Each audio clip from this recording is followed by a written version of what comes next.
Wakil Ketua Komisi 10 DPR, Dede Yusuf, mendesak Permendikbudristek nomor 2 tahun 2024 dicabut sebelum penerimaan mahasiswa baru. Hal ini dinilai menjadi pemicu kenaikan uang kuliah tunggal.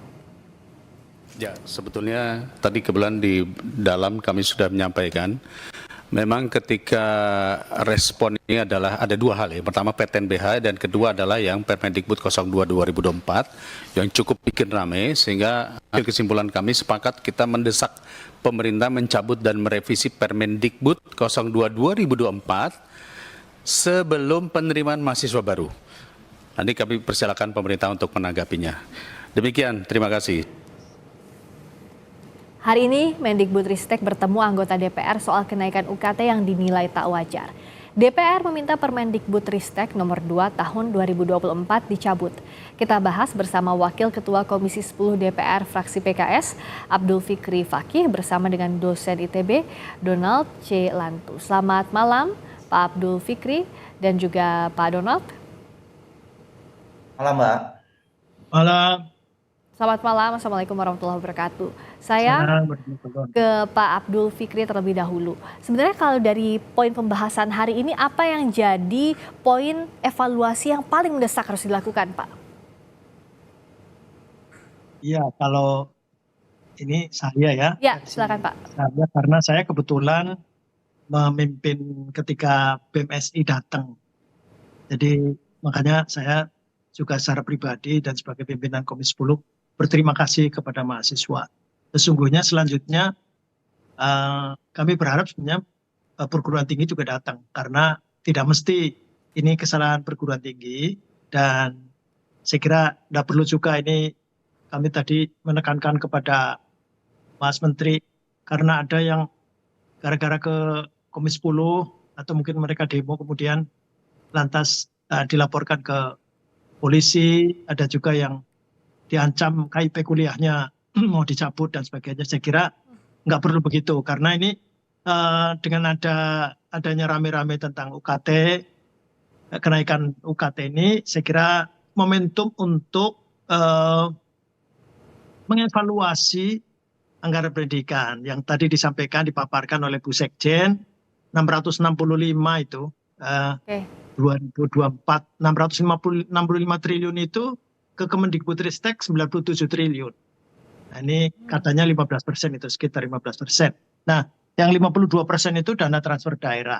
Ini kalau seperti ini terus tidak dibuka, nampaknya ya perguruan tinggi akan kesulitan juga, karena BOPTN mungkin sangat terbatas, dan apalagi nanti berkembang lagi ada PTNBH yang kemudian dituduh atau dianggap ini komersialisasi pendidikan dan seterusnya dan seterusnya. Sekali lagi ini menurut kami sih, satu, memang dalam waktu dekat Menteri harus juga rela mengevaluasi kembali. Satu, pelaksanaan Permendikbud 2 2024 itu apa sudah dilaksanakan atau belum, karena mestinya jangan baru sekarang menyatakan bahwa kalau ada yang nanti terlalu tinggi nanti akan harus disesuaikan. Karena sudah berjalan juga ya Pak, begitu ya?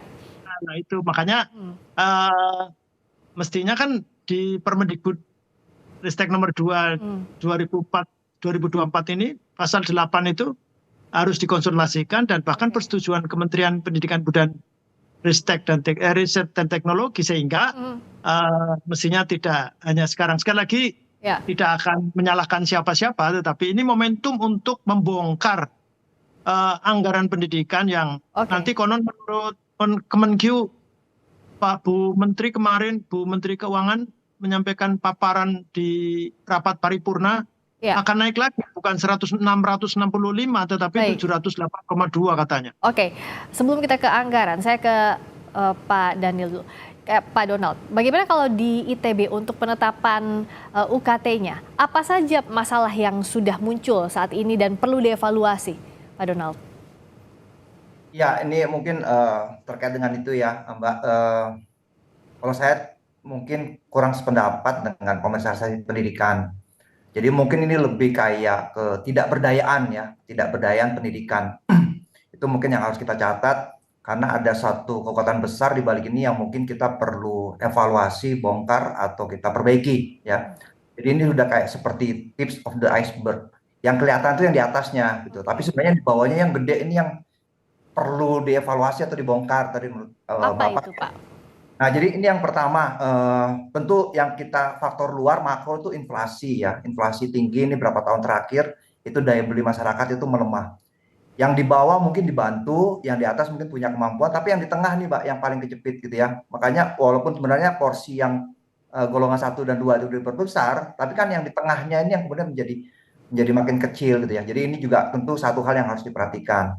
Nah, ada beberapa hal yang mungkin kita perlu lihat juga tadi anggaran. Yang kedua itu anggaran ya. Tadi dari 20% dana pendidikan itu udah bagus banget. Tapi kemudian eksekusinya, porsinya dan pengelolaannya itu kemudian harus kita teliti lagi satu persatu ya.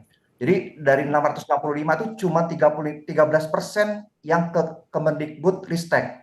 Jadi hanya 85 triliun, Mbak. 13%. Oke. Dan pendidikan tinggi itu hanya 35 triliun. Hanya 5%. Ya, itu kecil sekali gitu ya.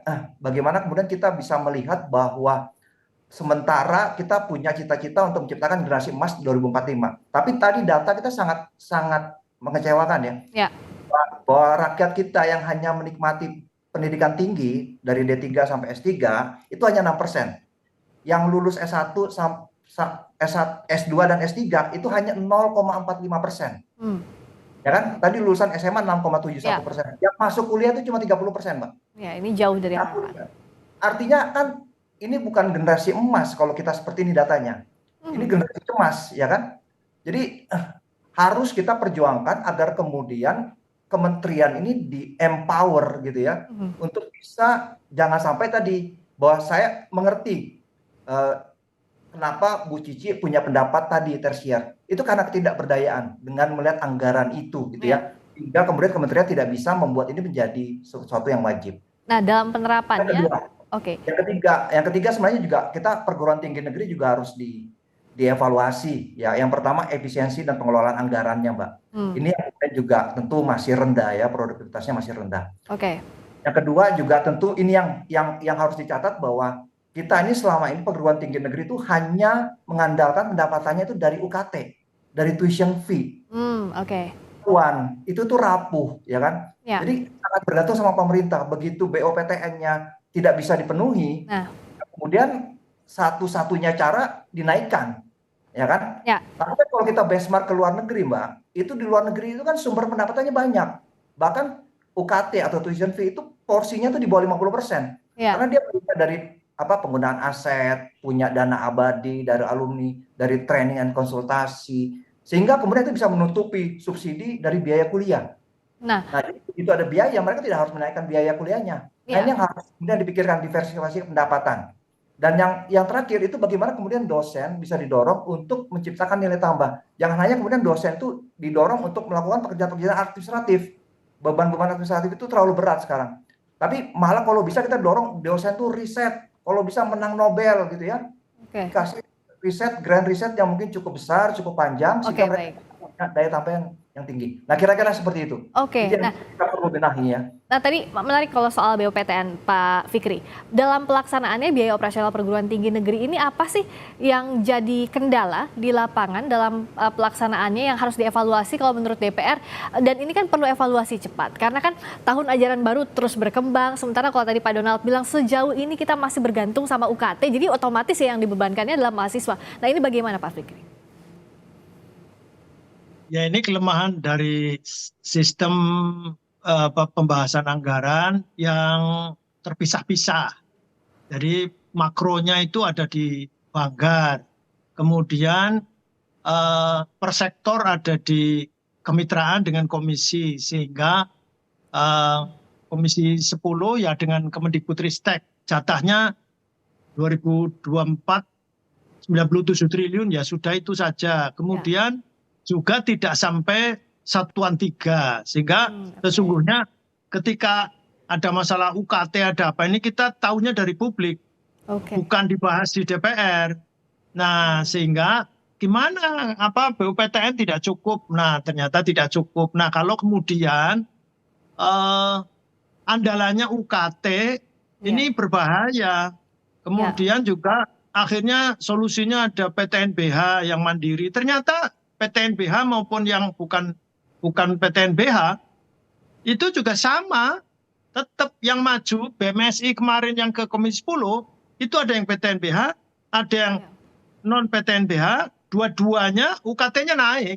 Nah, yang tadi disampaikan oleh Habib Fahmi Alaidrus itu 3-5 kali itu makanya kemudian ditelusuri. Ini berarti satuan biaya yang ditentukan oleh Kemendikbudristek dalam Permendikbud nomor 2 2024 ini, maka segera saja dievaluasi begitu sehingga hasilnya menjadi naik UKT. Apa gunanya kemudian nanti didorong PTNBH kalau kemudian ujung-ujungnya memberatkan mahasiswa atau orang tua. Saya kira ini tidak perlu kemudian akhirnya menjadi PTNBH mandiri akhirnya juga tidak mandiri begitu. Oke, ini yang perlu jadi catatan, segera dievaluasi termasuk tadi apa yang disampaikan oleh Pak Donald.